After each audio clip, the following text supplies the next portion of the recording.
Hey people, Stuart Smith from Stuart Designs. Hey, I paint monsters for a living.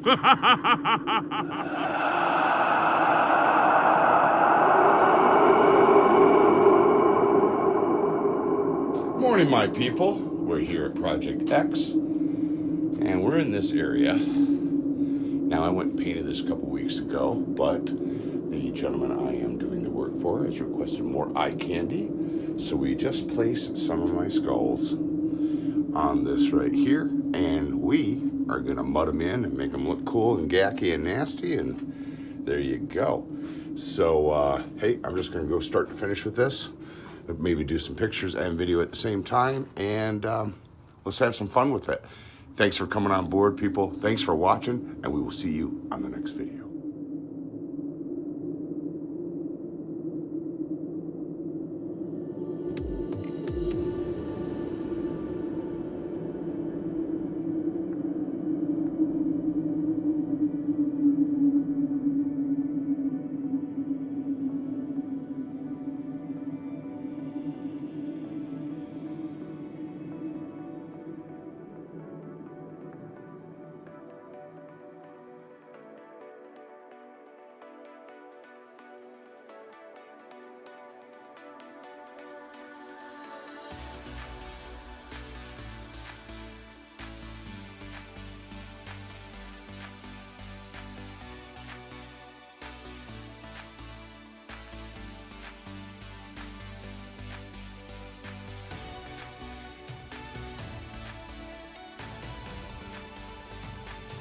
Okay, we screwed the skulls to the wall, put them in a certain pattern. Then we whipped up our Durabond 45. That's 45 minutes. It's you get good time to work with it, but you better get it on the wall. And then we worked it all in, and then I cut small pieces of cheesecloth and put them around. That way, not only can we basically sculpt the Durabond on, we can also move it around, make it look cool scenes later on when we paint it up. It'll look like some red hooded or what have you. And this stuff, dude, is rock hard.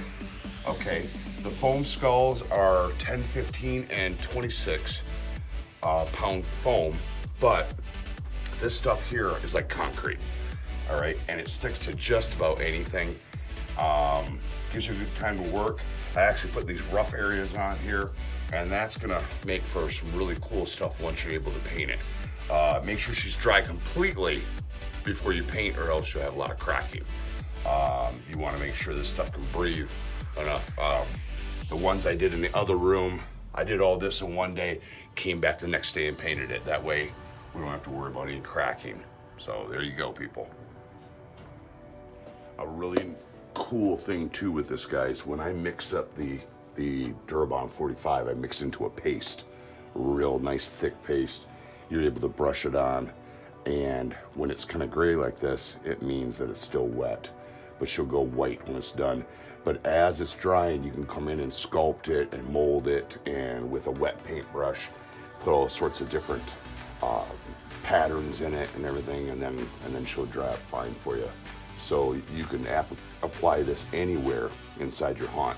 Now we're gonna probably go with brownish tan skulls, a little spritz of blood. This is gonna be like gapped flesh and nasties, and we're gonna really make this gross, all right, for this particular area. And you also come along with a glue gun and add in some rivulets and all sorts of different patterns that when you paint them up, it's gonna look great. Now when you paint this, you're gonna wanna sit there and put at least a coat of primer on it first, then come along with your main paints, because this will soak the paint up pretty quick. So you wanna make sure you have a nice primer on there. Also the skulls, if there's any mold release, you're gonna wanna either sit there and wash these off before you install them with denatured alcohol, or you can hit them with a spray can, rattle can, and coat them so your paint won't react with the mold release coming from when you process them. So there you go.